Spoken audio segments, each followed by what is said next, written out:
अगर हिंदुस्तान का 85% बच्चा अनपढ़ और गवार बना दिया जाए तो नौकरी का सवाल नहीं होगा। फिर नौकरी देंगे किसको? तो जातिवाद चलता रहेगा।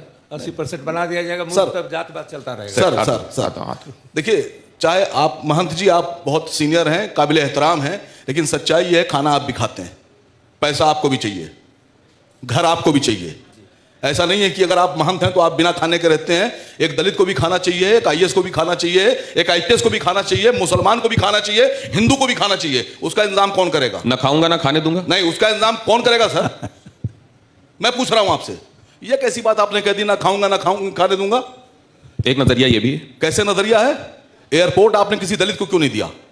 एयरपोर्ट आपने किसी मुसलमान को क्यों नहीं दिया? एयरपोर्ट आपने किसी गरीब को क्यों नहीं दिया? एयरपोर्ट आपने किसी बैकवर्ड को क्यों नहीं दिया? एयरपोर्ट पे सिर्फ हमारे अडानी भाई का हक है। खाने से तात्पर्य है केजी बेसिन का नाम सुना आपने? कृष्णा गोदावरी बेसिन, कितने लोगों ने सुना केजी बेसिन का नाम? क्या हिंदुस्तान में ऑयल नहीं निकलता है? क्या हिंदुस्तान में गैसेस नहीं निकलती हैं? आपने कभी सुना कि किसी जो हमारा नदी से जो तेल निकल रहा है या समुद्र से जो तेल निकल रहा है उस पर किसी दलित का हक है या दलित को दिया गया? क्या अंबानी भाई का हक है? आपने कभी सुना कि किसी डैम को जिससे बिजली बनती है?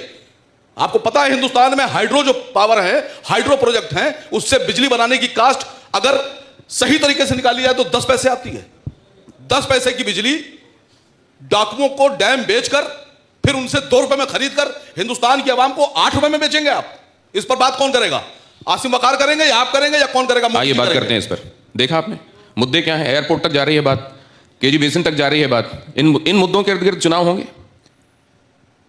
अगर एयरपोर्ट या बेसिन जो भी चीज़ें हैं वो उन्हीं हाथों में, उन्हीं संस्थानों को दी जा सकती हैं जो टेक्निकल नो हाउ और आर्थिक दृष्टि से सक्षम हो उसके संचालन में और उसका लाभ देश की जनता को दे सके। ऐसे केवल अगर जाति के आधार पर या गरीब के आधार पर अगर उनको सौंप दिया जाएगा तो वो पता लगा जहां जिस स्थिति पर आज खड़े हैं उस स्थिति से भी रसातल को चले जाएंगे। ना देश को लाभ मिलेगा, ना जनता को लाभ मिलेगा और ना उनकी कीमतों को नियंत्रण रखा जा सकेगा। मैं एतराज करता हूं सर। जी सर, जब हिंदुस्तान में 2014 से पहले सरकार बनाने की तैयारी आप कर रहे थे, नहीं सर आपने कहा कीमतों में नियंत्रण। मैं आपकी बात पे आ रहा हूं। उस वक्त जो हमारे भारतीय जनता पार्टी की सरकार से पहले वाली सरकार थी उसमें पेट्रोल की कीमत 62 रुपए और 63 रुपए थी, लेकिन कच्चा तेल 148 और $158 प्रति बैरल तक गया था। उस वक्त तो आपके यहां से जितने सांसद, आपकी मोहतरमा क्या नाम उनका, वो ईरानी इराकी क्या नाम उनका, वो तो गैस का सिलेंडर सर पे रख के चल रही थी। जब 148 रुपए में तेल का कीमत थी अंतरराष्ट्रीय मार्केट में, उस वक्त हिंदुस्तान में पेट्रोल की कीमत थी 62 रुपए 63 रुपए। और जब हिंदुस्तान में कच्चे तेल की कीमत अंतरराष्ट्रीय मार्केट में $23 प्रति बैरल हो गई, 148 और 150 से घट के $23, उस वक्त आपके प्रधानमंत्री जी 90 रुपए का तेल बेचेंगे। आप कीमत पे कंट्रोल रख रहे हैं या कीमत को बढ़ाकर हिंदुस्तान की आवाम को लूट रहे हैं? असीम वकार जो बात कह रहे हैं, अगर आप ये देखें लब्बुल वाब इस सेशन के विषय के हिसाब से, तो ये समझ में आता है कि चीजें क्या राम के नाम के इर्द गिर्द नहीं घूम रही हैं। अब जो असीम वकार ने जहां से बातचीत कहनी अपनी शुरू की कि राम मंदिर बन गया, राम की बात यहां नहीं होगी तो कहां होगी, लेकिन अब बात आगे की होगी। तो क्या अब बात जब आगे की होगी तो भारतीय जनता पार्टी के लिए जहां से सबसे ज्यादा वोट जिस गंगोत्री से आते थे, क्या उस गंगोत्री में काम संपूर्ण हो गया है या ये काम निरंतर चलेगा? और दूसरा मुझे यह भी समझ में नहीं आ रहा है कि साधु उनका एक वर्ग नाराज क्यों है? देखिए, आपने जिक्र किया गंगोत्री का। वो दिन दुर्भाग्य का दिन होगा जब देश से गंगोत्री सूख जाएगी तो गंगा कहां से आएगी? गंगोत्री में काम मुकम्मल हुआ। सुन लीजिए, मैंने ये नहीं कहा कि वहां, इसलिए आप और उधर की गंगोत्री में समस्या क्यों है? अभी बात कर रहा हूं।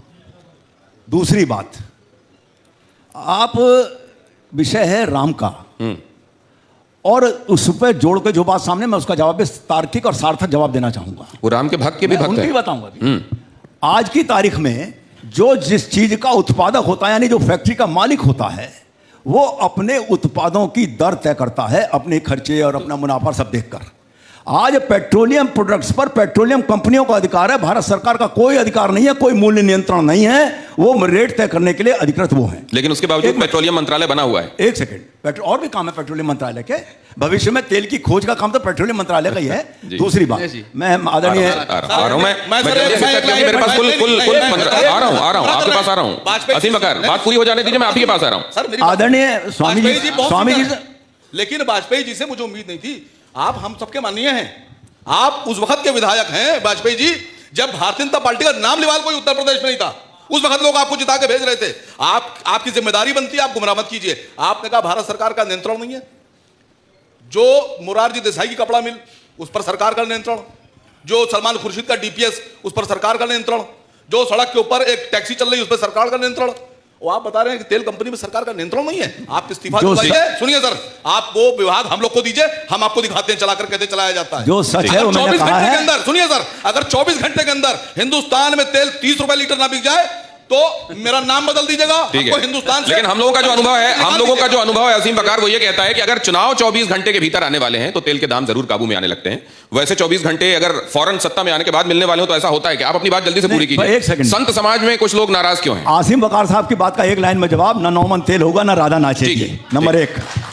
नंबर दो, मैं गेरुए वस्त्र के प्रति पूर्ण सम्मान और नमन करते हुए, प्रत्येक संत आदरणीय है, पूज्य है। मेरे परिवार के भी पूज्य हैं, स्वामी स्वरूपानंद जी महाराज, स्वामी करपात्री जी महाराज की से लेकर अब तक के।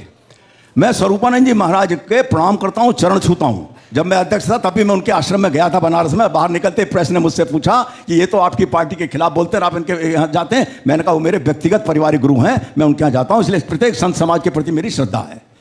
राम मंदिर के प्रश्न पर उनसे भी मतभेद है, तो वहां मैं भारतीय जनता पार्टी और विश्व हिंदू परिषद के साथ खड़ा हूं। इसलिए राम के मंदिर के बारे में हर संत को अपनी राय रखने